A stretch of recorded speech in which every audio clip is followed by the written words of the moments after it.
what role does obedience play in the Christian life? If we're not careful, we start talking about obedience as if it's the opposite of grace. Maybe we need a balance of grace and obedience, right?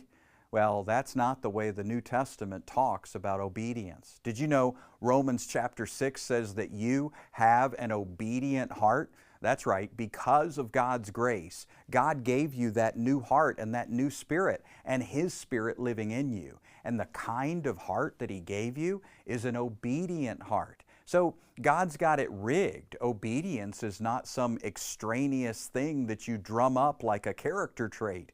Obedience lives at the core of your being. His name is Jesus Christ, and it is the obedience of Jesus that lives in you, His nature, His heart, His attributes. So having been given this obedient heart, we get to wake up every day, learn who we are in Jesus Christ, and then simply be ourselves. So when you think about obedience, realize Jesus said this very thing, that if you love me, you will keep my commandments. Some people take that as a threat. Hey, if you love me, you better keep my commandments. But that's not His meaning at all, is it? What Jesus was saying is that if you love Him, if you have a love for Him that is innate and inborn in your being, at the core of your spiritual being, then you are going to keep His commands. In other words, you're going to be obedient to His voice. Why? Because you're a new creation, a child of God. You're compatible with Him.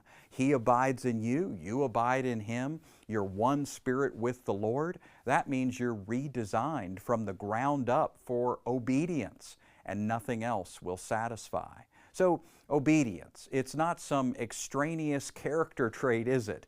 It's actually your righteousness, your nature, your heart.